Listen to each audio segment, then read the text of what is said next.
ओम शांति। 30 अप्रैल 2021 साकार मुरली। मीठे बच्चे, तुम बाप द्वारा सम्मुख पढ़ रहे हो। तुम्हें सतयुगी बादशाही का लायक बनने के लिए पावन जरूर बनना है। प्रश्न, बाप के किस ऑक्यूपेशन को तुम बच्चे ही जानते हो? उत्तर, तुम जानते हो कि हमारा बाप भी है, टीचर और सतगुरु भी है। बाप कल्प के संगम युग पर आते हैं पुरानी दुनिया को नया बनाने, एक आदि सनातन धर्म की स्थापना करने। बाप अभी हम बच्चों को मनुष्य देवता बनाने के लिए पढ़ा रहे हैं। ये ऑक्यूपेशन हम बच्चों के सिवाय और कोई नहीं जानता। गीत भोलेनाथ से निराला। ओम शांति। ओम शांति का अर्थ तो बच्चों को बार बार समझाया है। ओम माना मैं आत्मा हूँ और मेरा यह शरीर है। शरीर भी कह सकता है कि मेरी ये आत्मा है। जैसे शिव बाबा कहते हैं तुम मेरे हो, बच्चे कहते हैं बाबा आप हमारे हो, वैसे आत्मा भी कहती है मेरा शरीर, शरीर कहेगा मेरी आत्मा। अभी आत्मा जानती है मैं अविनाशी हूँ। आत्मा बिगैर शरीर कुछ कर ना सके। शरीर तो है, कहते हैं मेरी आत्मा को तकलीफ नहीं देना। मेरी आत्मा पाप आत्मा है व मेरी आत्मा पुण्य आत्मा है। तुम जानते हो मेरी आत्मा सत्युग में पुण्य आत्मा थी। आत्मा खुद भी कहेगी मैं सत्युग में सतो प्रधान अथवा सच्चा सोना थी, सोना है नहीं। यह एक मिसाल दिया जाता है। हमारी आत्मा पवित्र थी, गोल्डन एजेड थी, अभी तो कहते हैं इनप्योर है। दुनिया वाले यह नहीं जानते। तुमको तो श्रीमत मिलती है, तुम अब जानते हो हमारी आत्मा सतो प्रधान थी, अब तमो प्रधान बनी है। हर एक चीज ऐसे होती है, बाल युवा वृद्ध, हर चीज नए से पुरानी जरूर होती है। दुनिया भी पहले गोल्डन एजेट सतो प्रधान थी, फिर तमो प्रधान आयरन एजेट है, तभी दुखी हैं। सतो प्रधान माना सुधरी हुई, तमो प्रधान माना बिगड़ी हुई। गीत में भी कहते हैं बिगड़ी को बनाने वाले। पुरानी दुनिया बिगड़ी हुई है क्योंकि रावण राज्य है और सभी पतित हैं। सत्य में सब पावन थे, उनको न्यू वॉइसलेस वर्ल्ड कहा जाता है। यह है ओल्ड विशेष वर्ल्ड। अब कलयुग आयरन एजेट है। ये सब बातें कोई स्कूल कॉलेज में नहीं पढ़ाई जाती हैं। भगवान आकर पढ़ाते हैं और राजयोग सिखाते हैं। गीता में लिखा हुआ है भगवान वाच्य श्रीमद् भगवत गीता। श्रीमत माना श्रेष्ठ मत, श्रेष्ठ ते श्रेष्ठ, उच्च ते उच्च भगवान है। उनका नाम एक्यूरेट शिव है। रुद्र जयंती बा रुद्र रात्रि कभी नहीं सुना होगा, शिवरात्रि कहते हैं। शिव तो निराकार है। अब निराकार की रात्रि बा जयंती कैसे मनाई जाए? कृष्ण की जयंती तो ठीक है, फलाने का बच्चा है उनकी तिथि तारीख दिखाते हैं। शिव के लिए तो कोई जानते नहीं कि कब पैदा हुआ, ये तो जानना चाहिए ना। अब तुमको समझ मिली है कि श्री कृष्ण ने सत्युग आदि में कैसे जन्म लिया। तुम कहेंगे उनको तो 5000 वर्ष हुए। वे भी कहते हैं क्रास्ट से 3000 वर्ष पहले भारत पैराडाइज था। इस्लामियों के आगे चंद्रवंशी, उनके आगे सूर्यवंशी थे। शास्त्रों में सतयुग को लाखों वर्ष दे दिए हैं। गीता है मुख्य। गीता से ही देवी देवता धर्म स्थापन हुआ।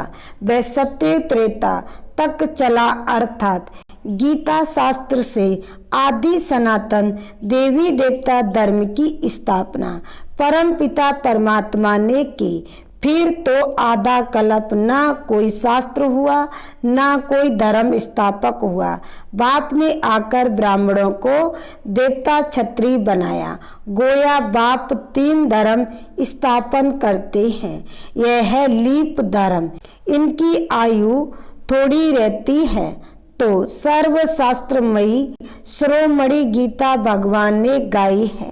बाप पुनर्जन्म में नहीं आते हैं। जन्म है, परंतु बाप कहते हैं मैं गर्भ में नहीं आता हूँ, मेरी पालना नहीं होती।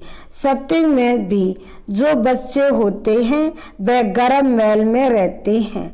रावण राज में गर्भ जेल में आना पड़ता है। पाप जेल में भोगे जाते हैं, गर्भ में अंजाम करते हैं। हम पाप नहीं करेंगे, परंतु यह है ही पाप आत्माओं की दुनिया। बाहर निकलने से फिर पाप करने लग पड़ते हैं। बाकी वहाँ रही, यहाँ भी बहुत प्रतिज्ञा करते हैं हम पाप नहीं करेंगे। 1-2 पर काम कटारी नहीं चलाएंगे, क्योंकि ये विकार आदि मध्य अंत दुख देता है। सत्युग में विष है नहीं, तो मनुष्य आदि मध्य अंत 21 जन्म दुख भोगते नहीं, क्योंकि राम राज्य है। उसकी स्थापना अब बाप फिर से कर रहे हैं। संगम पर ही स्थापना होगी ना। जो भी धर्म स्थापन करने आते हैं उनको कोई पाप नहीं करना है। आधा समय है पुण्य आत्मा, फिर आधा समय बाद पाप आत्मा बनते हैं। तुम सत्युग त्रेता में पुण्य आत्मा रहते हो, फिर पाप आत्मा बनते हो। सतो प्रधान आत्मा जब ऊपर से आती है तो वह सजाएं खा नहीं सकती। कृष्ण की आत्मा धर्म स्थापन करने आई, उनको कोई सजा मिल ना सके। कहते हैं कृष्ण को क्रॉस पर चढ़ाया, परंतु उनकी आत्मा ने कोई विक्रम आदि किया ही नहीं है। वह जिसके शरीर में प्रवेश करते हैं उनको दुख होता है, वह सहन करते हैं। जैसे इसमें बाबा आते हैं, वह तो है ही सतो प्रधान। कोई भी दुख तकलीफ इनकी आत्मा को होता है, शिव बाबा को नहीं होता है। वह तो सदैव सुख शांति में रहते हैं, एवर सतो प्रधान है। परंतु आते तो इस पुराने शरीर में हैं ना। वैसे कृष्ण की आत्मा ने जिसमें प्रवेश किया उस शरीर को दुख हो सकता है। कृष्ण की आत्मा दुख नहीं भोग सकती, क्योंकि सतो रजो तमो में आती है। नई नई आत्माएं आती भी है ना, उनको पहले जरूर सुख भोगना पड़े। दुख भोग नहीं सकती, लौ नहीं कहता। इसमें बाबा बैठे हैं। कोई भी तकलीफ इनको दादा को होती है ना, कि शिव बाबा को। परंतु ये बातें तुम जानते हो और कोई को पता नहीं है। ये सब राज अभी बाप बैठ समझाते हैं। इस सहज राज योग से ही स्थापना हुई थी। फिर भक्ति मार्ग में यही बातें गाई जाती हैं। इस संगम पर जो कुछ होता है वह गाया जाता है। भक्ति मार्ग शुरू होता है तो फिर से बाबा की पूजा होती है। पहले पहले भक्ति कौन करता है? वही लक्ष्मी नारायण जब राज्य करते थे तो पूज्य थे, फिर वाम मार्ग में आ जाते हैं तो फिर पूज्य से पुजारी बन जाते हैं। बाप समझाते हैं तुम बच्चों को पहले पहले बुद्धि में आना चाहिए कि निराकार परमपिता परमात्मा इस शरीर द्वारा हमको पढ़ाते हैं। ऐसी और कोई जगह सारे वर्ल्ड में हो ना सके जहाँ ऐसे समझाते हो। बाप ही आकर भारत को फिर से स्वर्ग का वर्षा देते हैं। त्रिमूर्ति के नीचे लिखा हुआ है, deity world sovereignty is your गॉड फादरली वर्थ राइट। शिव बाबा आकर तुम बच्चों को स्वर्ग की बादशाही का वर्षा दे रहे हैं, लायक बना रहे हैं। तुम जानते हो बाबा हमको लायक बना रहे हैं। हम पतित थे ना, पावन बन जाएंगे, फिर यह शरीर नहीं रहेगा। रावण द्वारा हम पतित बने हैं, फिर परम पिता परमात्मा पावन बनाए, पावन दुनिया का मालिक बनाते हैं। वही ज्ञान का सागर पतित पावन है। यह निराकार बाबा हमको पढ़ा रहे हैं। सब तो इकट्ठा नहीं पढ़ सकते। सम्मुख तुम थोड़े बैठे हो, बाकी सब बच्चे जानते हैं। अभी शिव बाबा ब्रह्मा के तन में बैठ सृष्टि के आदि मध्य अंत का नॉलेज सुनाते होंगे। वह मुरली लिखत द्वारा आएगी और सत्संगों में ऐसे थोड़ी समझेंगे। आजकल टेप मशीन भी निकली है, इसलिए भरकर भेज देते हैं। वह कहेंगे फलाने नाम वाला गुरु सुनाते हैं। बुद्धि में मनुष्य ही रहता है, या तो वह बात है नहीं। यह तो है निराकार बाप, नॉलेजफुल है। मनुष्य को नॉलेजफुल नहीं कहा जाता। गाते हैं God father is knowledgeful, peaceful, blissful. तो उनका वर्षा भी चाहिए ना। उनमें जो गुण हैं वह बच्चों को मिलने चाहिए। अभी मिल रहे हैं। गुणों को धारण कर हम ऐसे लक्ष्मी नारायण बन रहे हैं। सब तो राजा रानी नहीं बनेंगे। गाया जाता है राजा रानी वजीर, वहाँ वजीर भी नहीं रहता। महाराजा महारानी में पावर रहती है। जब भिखारी बनते हैं तब वजीर आदि होते हैं। आगे मिनिस्टर आदि भी नहीं थे। वहाँ तो एक राजा रानी का राज्य चलता था। उनको वजीर की क्या दरकार, राय लेने की दरकार नहीं, जबकि खुद मालिक हैं। यह है हिस्ट्री ज्योग्राफी। परंतु पहले पहले तो उठते बैठते ये बुद्धि में आना चाहिए कि हमको बाप पढ़ाते हैं, योग सिखाते हैं, याद की यात्रा पर रहना है। अभी नाटक पूरा होता है। हम बिल्कुल पतित बन गए हैं, क्योंकि विकार में जाते हैं, इसलिए पाप आत्मा कहा जाता है। सत्य में पाप आत्मा नहीं होते, वहाँ है पुण्य आत्मा। वह है प्रारब्ध जिसके लिए तुम अभी पुरुषार्थ कर रहे हो। तुम्हारी है याद की यात्रा, तुम्हारी है याद की यात्रा, जिसको भारत का योग कहते हैं, परंतु अर्थ तो नहीं समझते हैं। योग अर्थात याद, जिससे विक्रम विनाश होते हैं। फिर यह शरीर छोड़ घर चले जाएंगे। उसको स्वीट होम कहा जाता है। आत्मा कहती है हम उस शांति धाम के रहवासी हैं। हम वहाँ से नंगे अशरीरी आए हैं। यहाँ पाठ बजाने के लिए शरीर लिया है। यह भी समझाया है। माया 5 विकारों को कहा जाता है। यह 5 भूत हैं। काम का भूत, क्रोध का भूत, नंबर 1 है देह अभिमान का भूत।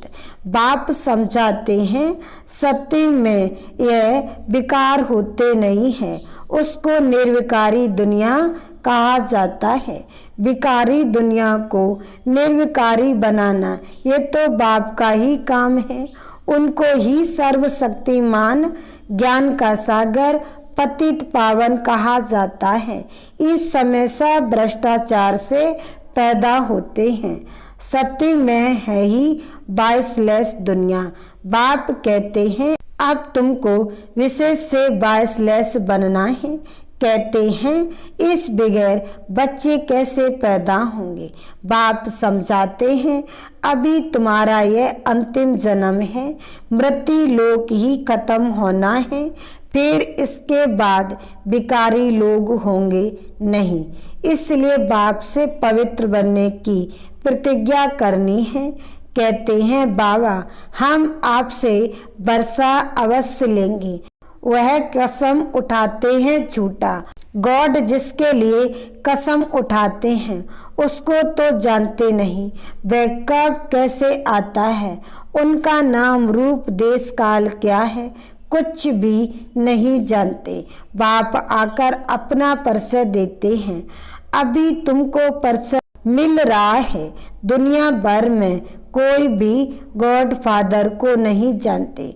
बुलाते भी हैं, पूजा भी करते हैं, परंतु ऑक्यूपेशन को नहीं जानते हैं।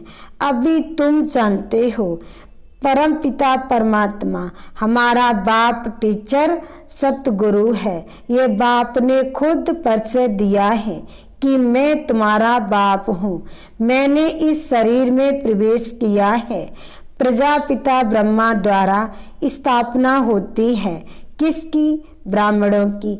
फिर तुम ब्राह्मण पढ़कर देवता बनते हो। मैं आकर तुमको शूद्र से ब्राह्मण बनाता हूँ। बाप कहते मैं आता ही हूँ कल्प के संगम युग पर। कल्प 5000 वर्ष का है। यह सृष्टि चक्र तो फिरता रहता है। मैं आता हूँ पुरानी दुनिया को नया बनाने, पुराने धर्मों का विनाश कराने। फिर मैं आदि सनातन देवी देवता धर्म स्थापन करता हूँ, बच्चों को पढ़ाता हूँ। फिर तुम पढ़कर 21 जन्म के लिए मनुष्य देवता बन जाते हो। देवताएं तो सूर्यवंशी चंद्रवंशी प्रजा सब है, बाकी पुरुषार्थ अनुसार उच्च पद पाएंगे। अभी जो जितना पुरुषार्थ करेंगे वही कल्प कल्प चलेगा। समझते हैं कल्प कल्प ऐसा पुरुषार्थ करते हैं, ऐसा ही पद जाकर पाएंगे। ये तुम बच्चों की बुद्धि में है कि हमको निराकार भगवान पढ़ाते हैं। उनको याद करने से ही विक्रम विनाश होंगे। बिगैर याद किए विक्रम विनाश हो नहीं सकते। मनुष्यों को यह भी पता नहीं कि हम कितने जन्म लेते हैं। शास्त्रों में कोई ने गपोड़ा लगा दिया है 84 लाख जन्म। अभी तुम जानते हो 84 जन्म है। ये अंत का जन्म है। फिर हमको स्वर्ग में जाना है। पहले मूल वतन में जाकर फिर स्वर्ग में आएंगे। अच्छा, मीठे मीठे सिकिलदे बच्चों प्रति माता पिता बाप दादा का याद प्यार और गुड मॉर्निंग। रूहानी बाप की रूहानी बच्चों को नमस्ते। धारणा के लिए मुख्य सार। पहला पॉइंट, बाप से जो पवित्र बनने की प्रतिज्ञा की है उस पर पक्का रहना है। काम क्रोध आदि भूतों पर विजय अवश्य प्राप्त करनी है। दूसरा पॉइंट, चलते फिरते हर कार्य करते पढ़ाने वाले बाप को याद रखना है। अब नाटक पूरा हो रहा है, इसलिए इस अंतिम जन्म में पवित्र जरूर बनना है। वरदान, एक लगन, एक भरोसा, एक रस अवस्था द्वारा सदा निर्विघ्न बनने वाले निवारण स्वरूप भव। सार में का सदा एक बाप की लगन, बाप के कर्तव्य की लगन में ऐसे मगन रहो जो संसार में कोई भी वस्तु या व्यक्ति है भी यह अनुभव ही ना हो। ऐसे एक लगन, एक भरोसे में, एक रस अवस्था में रहने वाले बच्चे सदा निर्विघ्न बन चढ़ती कला का अनुभव करते हैं। वे कारण को परिवर्तन कर निवारण स्वरूप बना देते हैं। कारण को देख कमजोर नहीं बनते, निवारण स्वरूप बन जाते हैं। स्लोगन: अशरीरी बनना वायरलेस सेट है, वॉइसलेस बनना वायरलेस सेट की सेटिंग है। ओम शांति।